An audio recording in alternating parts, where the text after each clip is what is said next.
राम भाई, सारा ने स्टार न्यूज़ की तरफ स्वागत है। मैं राकेश चौधरी और अभी हम बगड़ में स्थित हैं और आप फिर बीएल चौक का ये जो तिरंगा है, बीएल चौक जो तिरंगा है उसी बीएल चौक के जस्ट थोड़ा सा आगे खड़े हैं और यहाँ पे मैं आपको बताना चाहता हूँ काफ़ी खड़ा है कुछ गाड़ियों का जाम रुके देख के, और जहाँ पे लिखा हुआ है डॉक्टर सुनील कुमार जाजरिया, कांग्रेस नेता झुंझुनू विधानसभा। तो इनसे हम बातचीत करेंगे और मैं दिखाना चाहता हूँ ये वो गाड़ियों का काफिला जिसमें ये लिख रखा है डॉक्टर सुनील कुमार जाजरिया। तो जगह जगह ये जा रहे हैं, तो जगह हमने देखा था पहले भी, तो हम यहाँ जैसे ही आए तो हमने रुक के इनसे बातचीत करेंगे कि क्या मतलब किस तरह का संवाद क्या कर रहे हैं, तो हम उनसे बातचीत करेंगे चल के। चलिए सभी दर्शकों पहला तो स्टार न्यूज़ का बहुत बहुत स्वागत है। अभी मामी उरा का निकला था बगड़ में गया था, वो गाड़ियों का किलो पीछा हम देखते विधानसभा। तो हमने सोचा कि क्या बात है, घूम रहे हैं, क्या जनसंवाद चल रहा है या जनसंपर्क चल रहा है, किस मामले में चल रहा है, क्या चीज़ है। पहले तो थोड़ा सा आप अपना बारे में परिचय दे दीजिए राजनीति संबंधी। नमस्कार, मैं डॉक्टर सुनील कुमार जाजरिया, कांग्रेस नेता। मैं सन 2001 से राजनीतिक जीवन से जुड़ा हुआ हूँ, राजनीतिक फील्ड से जुड़ा हुआ हूँ। छात्र नेता राजस्थान यूनिवर्सिटी का रहा, महाराजा कॉलेज का रहा। उससे पहले मैंने सैनिक स्कूल में अध्ययन किया है और उसके बाद मैं राजस्थान यूनिवर्सिटी का छात्र नेता रहा। फिर मैं JNU जवाहरलाल नेहरू यूनिवर्सिटी में PhD करने, रिसर्च करने में वहाँ पे गया। वहाँ पे मैं संगठन का NSY का अध्यक्ष रहा। राहुल जी ने उस समय संगठन में चुनावी तरीके से संगठन के पदाधिकारियों के लिए एक व्यवस्था संगठन में आंतरिक लोकतंत्र की लेके आए थे। उसके माध्यम से मैं पहला निर्वाचित अध्यक्ष वहाँ पे रहा। 2010 में मैं राजस्थान का पटवारी रहा NSY का। उसके बाद से मैंने यूथ कांग्रेस का चुनाव यहाँ पे लोकसभा का लड़ा झुंझुनू में, और अभी वर्तमान में दौसा लोकसभा का LDM का संयोजक हूँ। अभी और जो पीछे आपने देखा हुआ रिजल्ट आया है, तो दौसा लोकसभा जो है 2.5 लाख वोटों से चुनाव जीती है कांग्रेस। मैंने लगातार युवाओं के लिए, छात्रों के लिए अब तक जो काम किया है उसमें युवाओं को प्रमुखता दी है काम करने में। अभी मैं झुंझुनू विधानसभा उपचुनाव की तैयारी कर रहा हूँ और उसी के लिए जनसंवाद यात्रा का कार्यक्रम मैंने 35 पंचायत, नगर पालिका बगड़ और नगर परिषद झुंझुनू के अंदर पूरी विधानसभा में ये जनसंवाद यात्रा चल रही है। इसका मुख्य उद्देश्य ये है कि लोगों से चर्चा की जाए, आम जनता से चर्चा की जाए, उनकी समस्याओं के बारे में जाना जाए और उनसे सुझाव लिए जाएँ कि किस प्रकार से एक झुंझुनू को एक विकसित झुंझुनू में अपन स्थापित करें, कन्वर्ट करें और आगे बढ़ें। उनमें युवाओं का भी सुझाव लिया जा रहा है, उसमें जो मार्केट के जो लोग हैं उनका भी सुझाव लिया जा रहा है, गाँव में जाया जा रहा है, किसानों के से मिला जा रहा है, गाँव के बीच में लोगों से बैठ के चर्चा करते हैं। तो सब लोगों से जब बातचीत करते हैं तब एक निकल के आता है कि वास्तव में विकास किस तरफ, कहाँ सबसे पहले काम करने की जरूरत है। जैसे मैं आपको छोटा सा उदाहरण बताता हूँ। इनमें गाँव में अभी 12 पंचायतों में मैं जा चुका हूँ। जनसंवाद चल रहा है। अच्छा, तो 12 पंचायतों में अभी मैं जा चुका हूँ। आज बगड़ पहली नगर पालिका है। बहुत सारी, अभी बारिश का सीज़न चल रहा है तो बहुत सारे गाँव में जल भराव की समस्या मैंने प्रमुखता से देखी है। बाकी बहुत सारी समस्या हैं लेकिन जल भराव की समस्या जो है प्रमुखता से देखी है। कल जैसे सलामपुर थे तो वहाँ पे एक लोहे का खंभा है, उसको चेंज करना छोटी छोटी समस्या है, उसके लिए जनता बड़ी परेशान होती है। पीने के पानी की समस्या, लोहे का खंभा है, अभी करंट आ जाता है तो उन्होंने कहा भी यहाँ 2 बकरियाँ मरी। उनकी सबसे बड़ी पीड़ा जो है जनता की, वो ये है सबसे पहले कि नेता हमारे बीच में रहते नहीं हैं। तो ये नेता जनता के बीच में जा रहा है और उनकी समस्या समझ रहा है। यहाँ पे मैं जब बगड़ में आया, आज सुबह से बगड़ में जनसंवाद यात्रा चल रही है, तो बगड़ के लोगों की एक पीड़ा है कि पहले बगड़ को शिक्षा नगरी के रूप में जाना जाता था, लेकिन अभी जो है यहाँ के जो इंस्टीट्यूट्स हैं वो खाली पड़े हैं और बच्चों के लिए यहाँ पे प्रॉपर हायर एजुकेशन के लिए व्यवस्था है नहीं। स्कूल एजुकेशन में भी यहाँ पे एक स्कूल है, तो यहाँ पे एक पीड़ा है।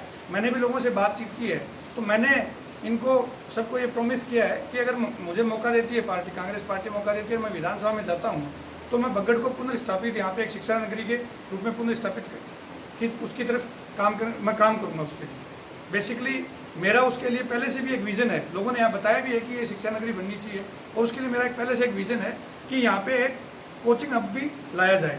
उससे ये होगा ये कि बच्चों को यहीं फैसिलिटी मिल जाएगी। यहाँ के बच्चों को बाहर जाना पड़ता है, इंदौर, जयपुर जाना पड़ता है, दिल्ली जाना पड़ता है, कोटा जाना पड़ता है, इंदौर जाना पड़ता है और बाहर सीकर भी जा रहे हैं बहुत सारे बच्चे। उससे उनकी एक तो वो घर से दूर रहते हैं, उसका स्ट्रेस रहता है, अपन ने बहुत सारा ये देखा है कि बच्चों के सुसाइड हो रहे हैं, उसके पीछे सबसे बड़ा कारण ये घर से जब दूर रहते हैं तो वो एक जो प्रेशर जो रहता है कंपटीशन का, वैसे बेरोजगारी भी एक प्रमुखता से समस्या आई है, तो जो प्रेशर रहता है कंपटीशन का, वो प्रेशर बच्चे झेल नहीं पाते, घर वालों के पास रहते हैं तो बच्चे साझा कर लेते हैं घर वालों से। ये तो एक बेसिकली एक साइकोलॉजिकल पॉइंट है। और इकोनॉमिकल पॉइंट अगर देखेंगे हम, तो बाहर रहने का कम से कम 10 से 15,000 रुपये महीने का खर्च आता है, ज़्यादा भी आता है बड़े शहरों में, दिल्ली जैसे शहरों में ज़्यादा भी खर्च आता है। तो यहीं अगर एक कोचिंग की व्यवस्था हो जाएगी तो ये एक बहुत बड़ा जो है झुंझुनू के युवाओं के लिए एक बहुत बड़ा कदम हो जाएगा, उसकी तरफ मैं काम करना चाहता हूँ। अच्छा, तो एक बात बताओ, जैसे आज आप यहाँ बगड़ में जनसंवाद आप लोगों से मिल रहे हो, तो यहाँ की क्या क्या समस्याएं निकल के आ रही हैं? जैसे हमने भी देखा कि जगह जगह जल, तो मतलब अब पानी जगह जगह भरा हुआ है, बिल्कुल से पैदल चलने वाले तो निकल ही नहीं सकते। जल भराव की तो समस्या पूरे के पूरे, जैसे कि मैंने बताया 12 पंचायतों में गया हूँ, तो इन 12 पंचायतों में 3 से 4 गांव ऐसे मिले जहाँ पे जल भराव की समस्या नहीं थी।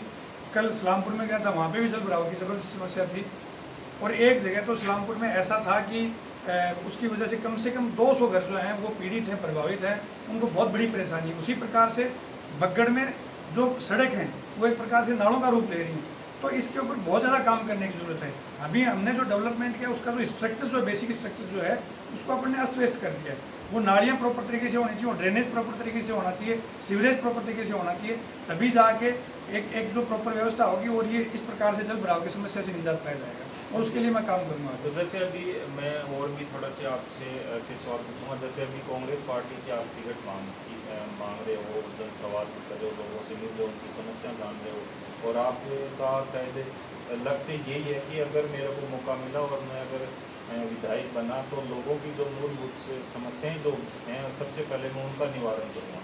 जनसंवाद आप इसीलिए कर रहे हो शायद। लेकिन अभी जैसे पीछे जो कई सालों से ये जो ओड़ा परिवार है उनका दबदबा रहा है इधर, जैसे उनके पहले उनके फादर साहब थे, फिर उनके जो विजेंद्र उनके बेटे हैं वो हैं, तो अभी भी कयास ये लगाए जा रहे हैं कि उन्हीं के किसी परिवार को दिया जाएगा। तो अभी पीछे जो टिकट हुई थी उनमें ऐसा लगा था कि परिवारवाद को थोड़ा सा ख़त्म किया है, काफ़ी मतलब अब तक मतलब ऐसा किया गया, परिवारवाद से अलग दी हुई है टिकट। तो अब की बार आपको क्या लग रहा है कि दोबारा से परिवारवाद में दिया जाएगा या टिकट कोई नए चेहरे को दिया जाएगा? मैं माननीय शीश राम जी ओड़ा का बहुत सम्मान करता हूँ। मेरी पहली मुलाकात उनसे जब मैं 2009 में JNU का अध्यक्ष बना संगठन का, NSY का, तो उन्होंने खुद ने बुला के मेरे से चर्चा की। वो बहुत बड़े विजनरी लीडर थे और उन्होंने यहाँ पे एक किसान नेता के रूप में भी और जनसेवा के माध्यम से लोगों के दिलों में जगह बनाई। मैं उनका बहुत सम्मान करता हूँ। मैंने भी कांग्रेस संगठन में 23 साल से काम किया है और जनता के बीच में जा रहा हूँ, उनकी समस्याएँ और समझ रहा हूँ और उनसे एक आत्मीय मुलाकात करके उनसे एक संवाद स्थापित कर रहा हूँ। मेरा ये मानना है कि ये टिकट तय करना ये तो आलाकमान का विषय है। मेरा काम है जनता के बीच में जाके काम करना, उनके बारे में जानना, उनको समझना और एक उनसे संवाद स्थापित करना, एक संबंध स्थापित करना। ये मैं मेरा काम कर रहा हूँ।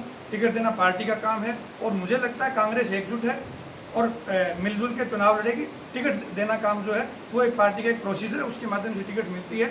उसमें कई बार एक परिवारवाद एक इश्यू आता है, लेकिन मुझे लगता है कि जो जनता के बीच में जाके काम करेगा, जनता स्वीकार उसको करती है अंतोदगतवा।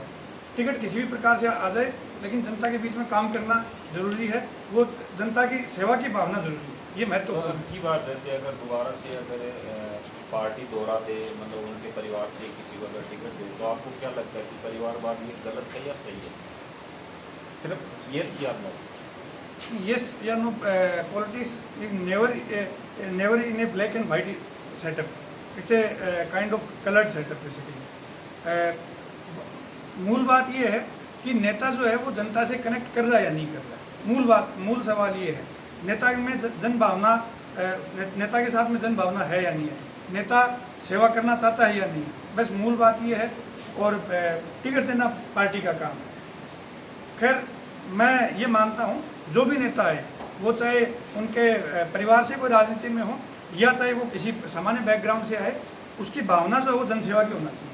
ये मेरा एक मतलब बेसिकली ये रीज़न यही है, मतलब कि वो उनका काम करे बस लोगों का कोई। जैसे अभी एक नाम और भी निकल के आ रहा है, जैसे पिछली बार भी उन्होंने ताल ठोकी थी कांग्रेस से, MP चोपड़ा जो कि राजस्थान के जो मदरसा बोर्ड के चेयरमैन हैं, तो अभी दोबारा से भी वो ये बोल रहे हैं कि मेरे को आज तक जैसे 1952 से लेकर अभी तक जो भी चुनाव हुए हैं तो हमारी कम्युनिटी से किसी को भी टिकट नहीं दी गई है। तो मतलब हमेशा मतलब उधर भी हमने वोट दिए हैं तो हमें भी एक बार मौका मिलना चाहिए। तो उस बात पे आप क्या कहना चाहोगे?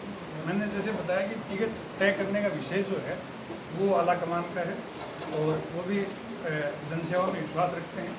और मैंने बताया कि सीधी सी बात है आपकी कि आप ग्राउंड पे काम कर रहे हो, बाकी आला कमान का काम है किसी को टिकट देके उस हिसाब से आप एकजुट होकर काम करो। जी बस सीधी सी बात है। चलिए धन्यवाद। तो ऐसे जुड़े रहें। तो नया चेहरा, उभरता चेहरा, युवा चेहरा है और इनकी जो राजनीति है वो पिछले 23 साल से इनका पूरा जो बैकग्राउंड इन्होंने बता दिया। बाकी आप कमेंट करके ज़रूर बताएं इनको जानते हैं नहीं जानते हैं। और वैसे आप मूल निवासी कौन से गाँव से? गांव मैरमपुर है मेरा, यहाँ सोलाना पंचायत है। यही मैंने बेसिक एजुकेशन लिए, मैं 5वीं तक नहीं पढ़ा हूँ। उसके बाद में छठी क्लास में जब मैं आगे के एजुकेशन के लिए मैं सैनिक स्कूल चित्तौड़गढ़ चला गया। फिर मैंने मालदा कॉलेज में एजुकेशन, राजस्थान यूनिवर्सिटी में एजुकेशन ली। फिर मैं आगे के रिसर्च मैंने JNU से चाइल्ड हेल्थ पे की। चलिए धन्यवाद। आपका स्टार न्यूज़ पे बहुत बहुत धन्यवाद।